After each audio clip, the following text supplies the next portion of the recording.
You're listening to the Pharmacy Podcast Network's exclusive coverage of the Cardinal Health Retail Business Conference 2017, conference and exhibition in San Antonio, Texas. RBC is more than a pharmacy business conference. This interactive gathering of pharmacy owners started in 1990 as a regional show and has since grown into the industry's largest trade show for independent pharmacies. While the conference location changes from year to year, the mission of the RBC remains the same: to help independent pharmacies navigate the ever-changing marketplace by giving them access to the best pharmacy business vendors in the industry.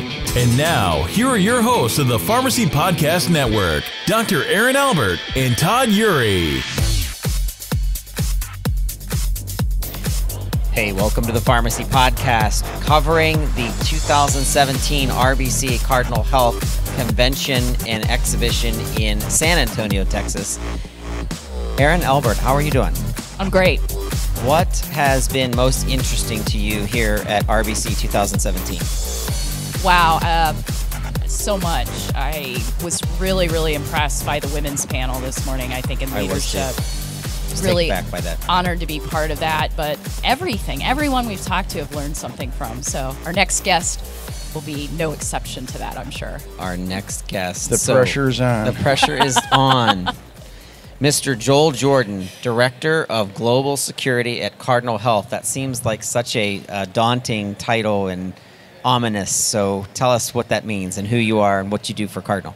Well, it certainly keeps me busy. We're actually an internal resource for Cardinal Health from a all things security perspective. So that ranges from physical security, employee training and awareness, investigations, really the full gamut of what security is. And one of the neat things that's come about over the last, I've been with the company for about 9 years now, one of the neat things that's come about is our involvement at RBC and our connection to the customer and really becoming more of a resource for the customer in helping them assess their security and then also coming up with some solutions on what their security program would look like. Which is kind of a neat opportunity because security folks don't typically interact with the customers. We're pretty much an internal segment of the business, but through this, we've really gained some real neat opportunities and kind of expanding what we can do. So it's fun, and it's definitely fun to be here. Unless you have experienced a specific type of disaster, or unless you've been robbed, or unless something happened from a weather perspective, you're really not thinking of that kind of stuff because you're more busy with running your business and taking care of your patients and marketing your business.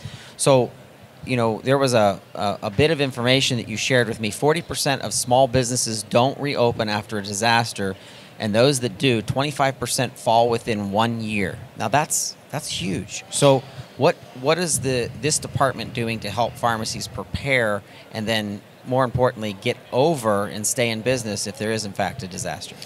Well, from business resiliency perspective, whether you're a large company like Cardinal Health or a retail pharmacist or pharmacy owner, it's really looking at that balance of how do I keep in the black, and part of that runs into maintaining your operation.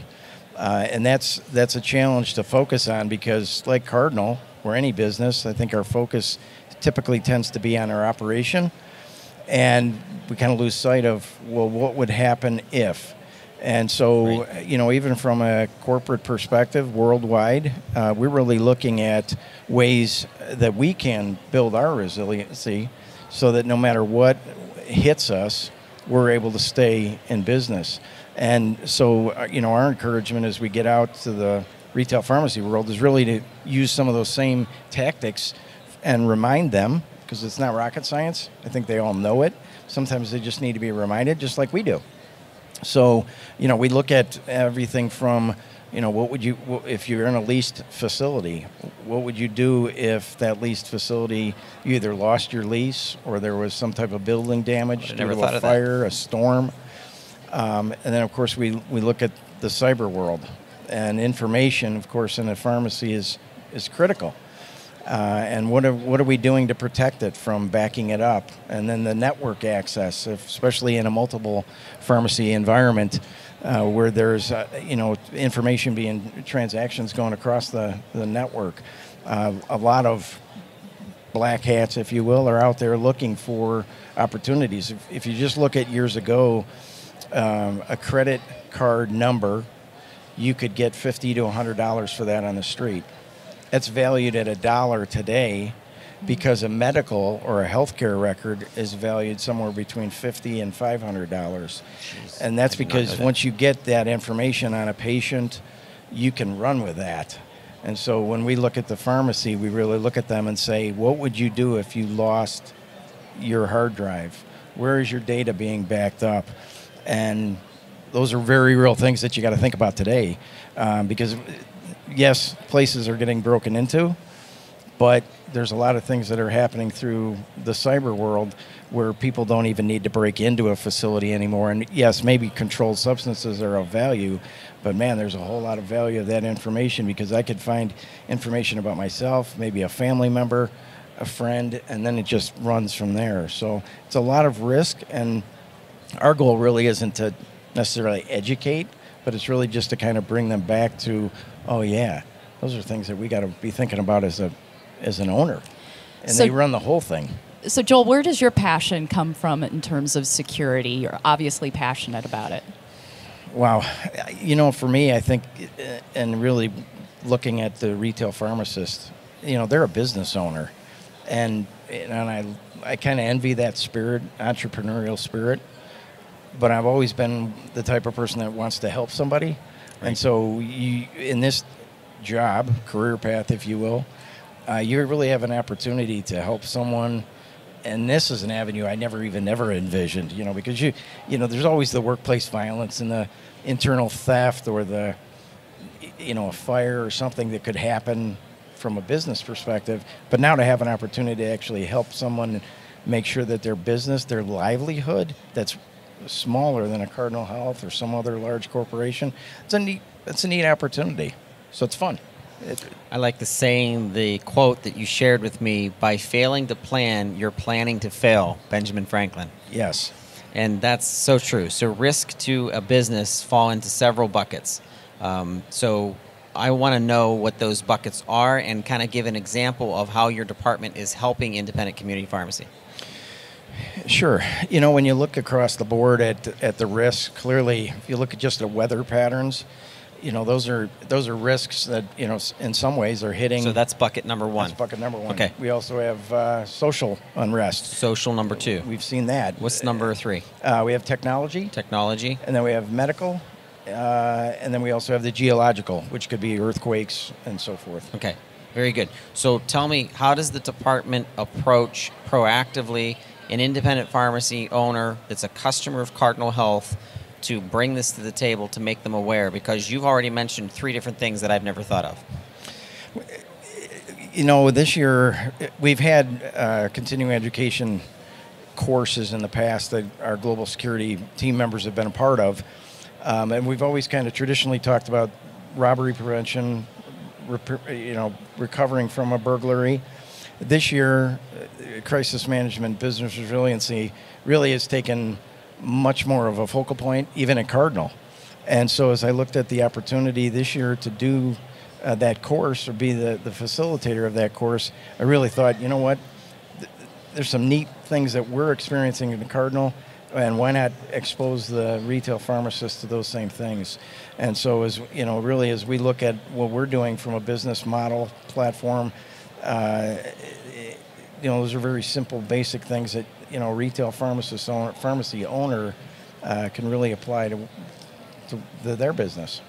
It just makes so much sense, because Cardinal is actually mitigating risk of their own business by ensuring the safety of their customers, which insured actually gives back to the patients and what they're doing for the community. Some of these pharmacies are the only healthcare provider in the community. So if there was a disaster and that pharmacy had to either be temporarily closed or closed down forever, that's a risk for that community.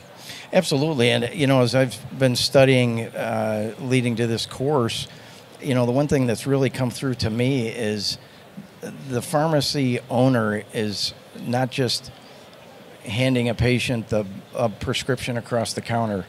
They're really out there providing additional services, immunizations, and maybe blood pressure screenings or cholesterol screenings, really being kind of in that, not necessarily taking the place of a hospital, but another resource to the patient and their customer. And when you look at that place, like you said, Todd, their place in the community, and a lot of these are in small rural communities, they have a pretty big place of influence in that community. And so anything that we can do to help them, maintain their course of business, it's where we want to be. Yes, there is some Cardinal ownership there for sure. Right. But our goal is to really help the pharmacy owner look at their business from a total perspective. That includes inventory management right down to business resiliency plans. So it's a total fit, I think, from managing a business plan. So, Joel, I loved your bucket analogy and thinking about mitigating risk for independent pharmacies. What kind of trends are you seeing out there? I know cybersecurity has been a huge hot topic in pharmacy law world that I come from, as well. Indiana, unfortunately, where I'm from, is one of the tops in terms of pharmacy robberies. Mm-hmm. So what other kind of trends are you seeing in security for pharmacies? Well, I think clearly the weather patterns have changed. I mean, if you look at, the tornadoes and the hurricanes that have taken up on the East Coast, and, of course, what Katrina did in the New Orleans area, and then, of course, with civil unrest, things that have occurred where you've got rioting in the streets and arbitrarily just burning a business or breaking in and stealing the product off the shelf. I think of one amazing picture that I still have in my mind years later with Katrina was the power is out, but someone is coming out of a retail store with a television. So, when you look at that, it doesn't make any sense, but you still have to be prepared for what doesn't make sense to us. And that's sometimes a challenge because there are some incidents that have happened just recently where a unsuspecting business owner just got caught up in the middle of a disagreement between the community and maybe a civil authority. And once that happens, there's kind of all bets are off on what they can do. And that's a difficult position to be in, whether you're a large business owner or a retail pharmacy. What would we do if someone broke in and just started ransacking our place? And then how do we repair that? Obviously, if broken windows are there and other things, we've got to be prepared for it. So I think there are some things that have really swayed in our society that we have to be a little bit more prepared for. I mean, the weather is there, but let's look at those weather patterns, and then of course look at maybe what's happened in the community. What type of things are happening that could impact us, and expect it to happen because it probably will. But you have to have your mindset for it and not assume that it wouldn't impact me.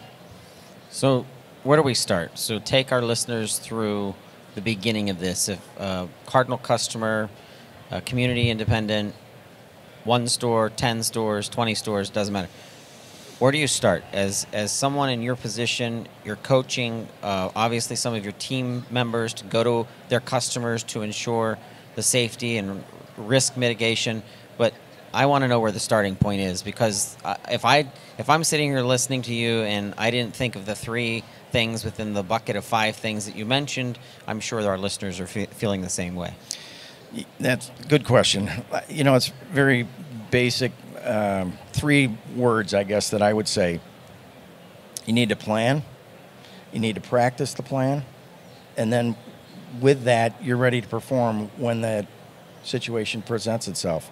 So I think, as we look at plan, practice, perform. Plan, practice, perform. Exactly. Okay. So as you look at planning, it would make sense for someone in the Midwest to think about a hurricane hitting there, but they want to think about a tornado. Right. So let's look at those risks. We could be a victim of a burglary or robbery. We could be a victim of a theft, internal or external, obviously, in a burglary or robbery scenario. So we want to really look at what are the realistic threats or risks that our business could impact. And then as a part of that, let's develop a team that can assist with that. So maybe it's the employee team that you have, It could be your attorney, could be your insurance agent, it could be your whoever owns the lease to the building that you're in. Have them on a team and walk through them with them the plan of what would we do if. So we'll just use the example of a fire in a multi-tenant facility that's owned by a third party. We want to talk to our insurance, make sure that we're covered. Of course, we want to talk to the building owner and make sure that the fire systems are adequate, monitoring and other things. And then once we get that plan in there, then we really look at the practicing of that, kind of sitting back and saying, okay, what would you do if? Okay, as a pharmacy owner, I'm not there, but my reserve team is covering. Like I've having lunch this afternoon with a pharmacy owner, and they have some part-time pharmacists that are covering while they're here. And so what would they do if something happened and they're miles and miles away? Right. So it's that practicing so that everybody that is at the table knows what they would do if I'm not here.